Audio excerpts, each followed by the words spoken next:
Привет, ребята и девчата! С вами Зоркий Сокол, меня зовут Давид. А это самая великая страна в мире – Соединенные Штаты Америки. Сюда стремится весь мир, а те, кто сюда попадает, живут и радуются.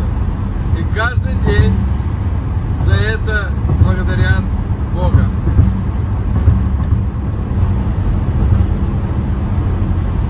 Меня постоянно преследуют тролли или боты с фабрики троллей, которые сидят в Москве. Они меня преследовали, это нормально. Пускай преследуют, пускай пишут, пускай блокируют постоянно, меня банят. Я уже к этому привык. Меня начала банить еще Маргарита Симонян в Твиттере, когда я с ней поспорил и сказал, что она лжец. Потом меня забанил Соловьев. Если он не помнит, я ему напомню. У нас был разговор о Литвиненко, о Луговом, о детекторе лжи. То есть британские там специалисты приехали, проверили Лугового на детекторе лжи. Но это же смешно было. И оказывается, Луговой не убивал Литвиненко.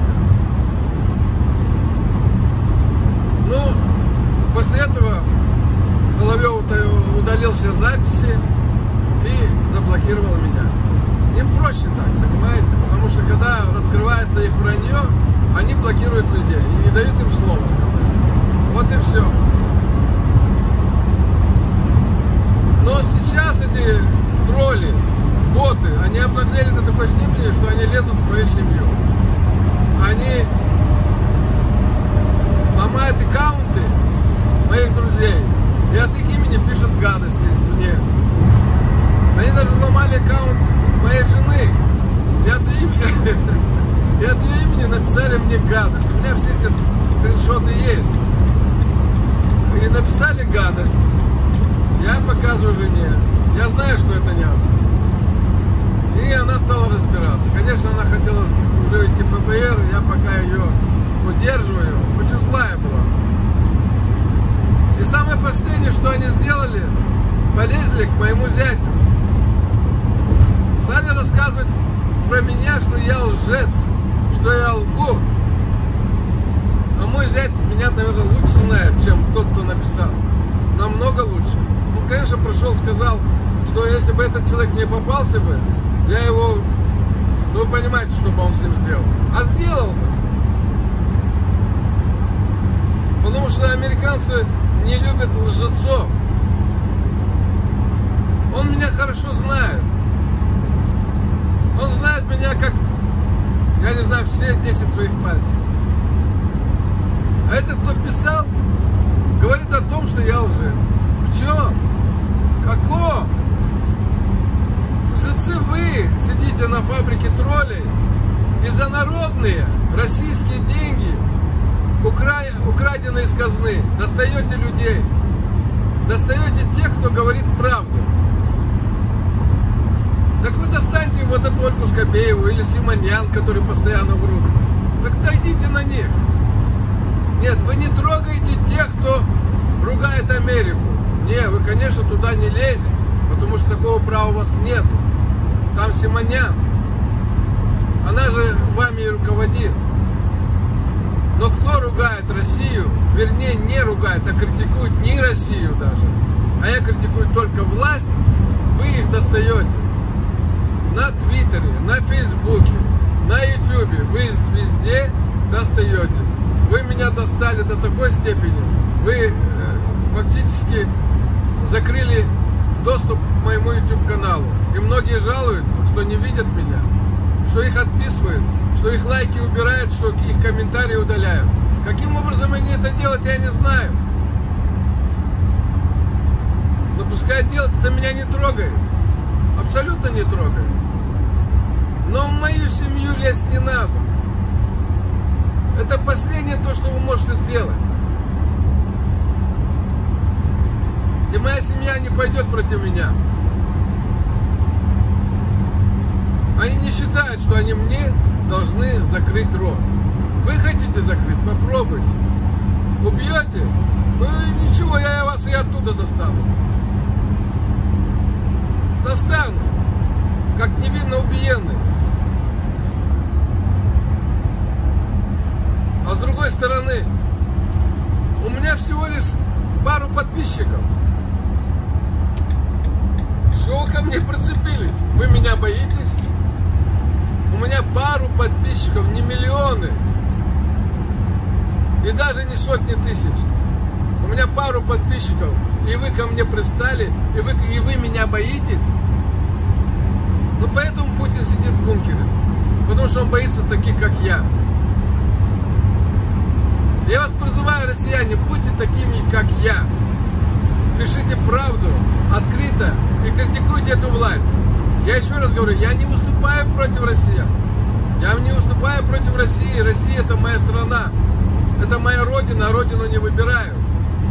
Я выступаю против этой власти, воровской власти, которая подмяла под себя всю Россию и превратила народ в рабов, путинских рабов, которая из страны сделала свой кошелек. Сейчас же нет страны Россия, есть Россия, кошелек Путина. Вот и все. Почему кошелек Путина? Вы знаете, потому что он оттуда сколько надо денег, столько и берет. На все свои грязные делишки. Он себе покупает первые места в авторитетных журналах. Он вот спонсирует вот этих ботов, троллей, эту фабрику содержит троллей. Зачем? Помоги людям, помоги россиянам. И они будут тебе благодарны. Тогда ты можешь спокойно выйти из бункера и пройти среди народа, как это делают американские президенты, как это сделал Зеленский. Выйди из бункера и пройди среди своего народа, который тебя будет любить. А прятаться в бункере и делать подлость, делать гадость, конечно, не красит никого. Конечно, это вызывает ненависть. Я понимаю, что россияне боятся что-либо сделать, потому что к ним жестко отнесутся, их посадят, никто сидеть не хочет. Им проще уехать из страны. Вот так они и сделают. А эти тролли, которые меня достают, и таких, как я, достают, те, кто критикует российскую власть, они будут гореть в аду. Они уже горят на земле. Потому что у них никого и ничего нет. У них есть только толстые задницы. У них ни семьи, ни детей, все их побросали. У них есть толстые задницы и все. Нет, чтобы пойти нормальную работу и работать. Но они сидят на 120 компьютерах под разными именами и пишут, достают людей. Зачем? Кто вас боится? Кто вас боится? У вас, ребята, еще есть время одуматься и пойти по правильному пути. Не доставайте людей. Никто там вам такое право не дает. Бог не дает вам права доставать людей. И самая главная заповедь — не мешай другим. Если надо Богу будет разобраться с кем-то, Он разберется. А мы всего лишь критикуем власть. Как сказал Маяковский, надо, чтобы критика дрянь косила. А сегодня дрянь во власти российской сидит. Они для людей ничего не делают. Они обогащаются сами. У них все на Западе. И будущее свое они видят на Западе. Ну посмотрим через несколько лет, хоть один из этих чиновников, который сегодня во власти, живет в России или нет. Я даю вам 100% гарантию, что большинство из них будет жить за рубежом. На те деньги, которые они своровали. Вот и все. Возьмите у этого бенефициара Ротенберга. У него в родне никто в России не живет. Все за рубежом. Все имеют зарубежное гражданство. И даже сын играет в хоккей, по-моему, в Америке. Где патриотизм? Чего ты поехал играть в хоккей в Америку, когда есть российский хоккей.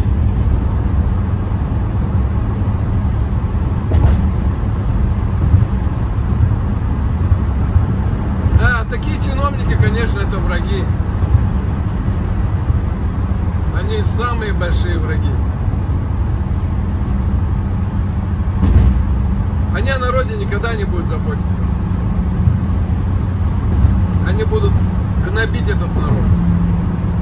Поэтому они беспредельничают. Если чиновник или богатый человек в России задавил кого-то, ему ничего не будет.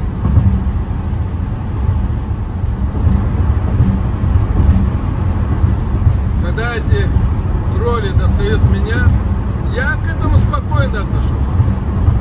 Меня достать очень тяжело. У меня хорошее образование. У меня ученая степень. Поэтому меня достать очень тяжело.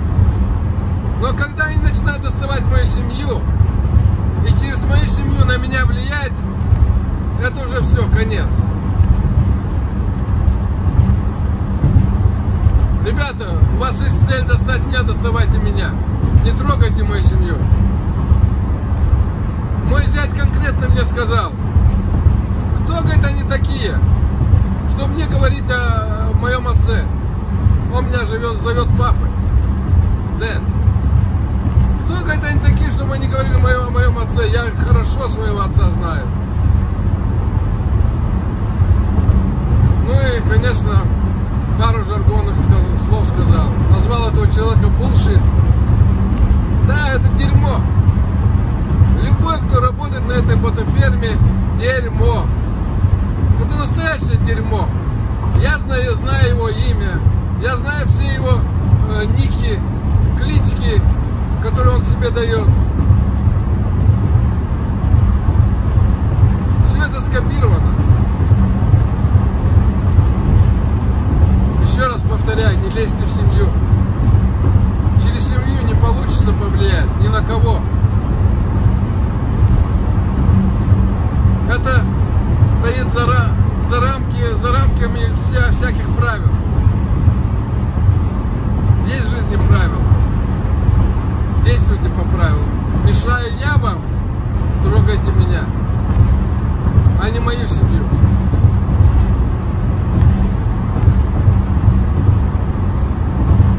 Смешно мне все от этого. Смешно. Власть должна эти деньги, которые тратят на ботов, потратить на людей, на инфраструктуру страны. Вот смотрите на Америку, на эти обочины, на эти чистые обочины, на эту красоту. Весна, начало весны.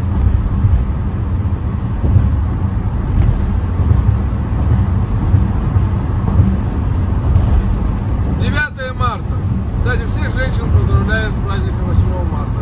С прошедшим уже, но лучше поздно, чем никогда.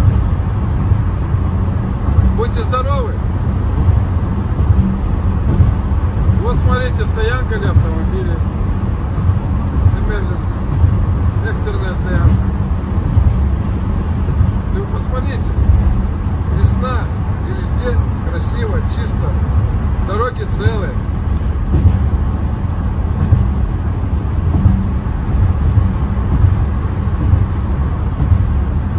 Они тратят деньги на ботов.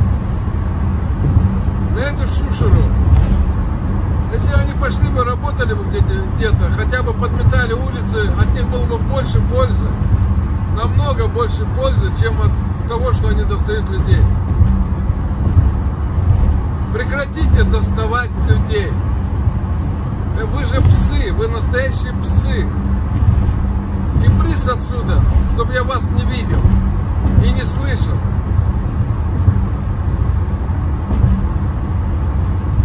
Подписывайтесь на канал, пишите комментарии, ставьте лайки, участвуйте в розыгрыше нашей лотереи и задавайте мне вопросы, на все вопросы я вам буду отвечать. Пока! Внимание! Розыгрыш от нашей золотой рыбки Путина. Вы помните ее историю? Она была черная, сейчас стала золотая, а значит стала добрее. розыгрыш очень серьезный. Вот такой телефон iPhone 8 мы будем разыгрывать, когда на канале будет 2500 подписчиков. Так что подписывайтесь, ставьте лайки, пишите комментарии, и кто-то из вас выиграет этот новенький, еще в пленочке, iPhone.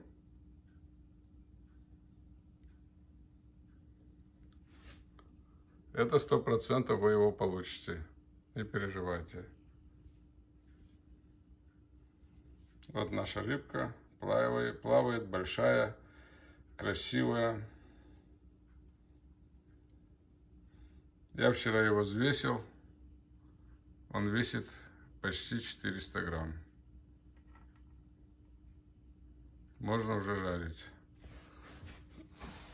Куда-то он под фильтр поплыл.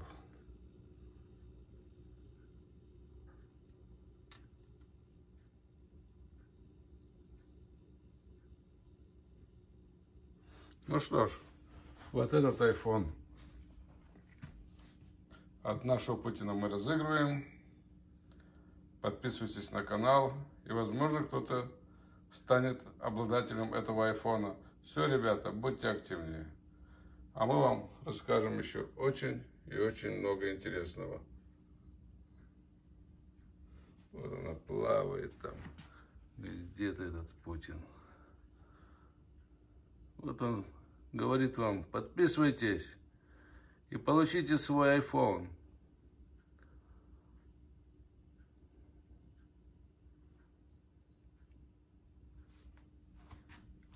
Все. Телефон ждет своего обладателя.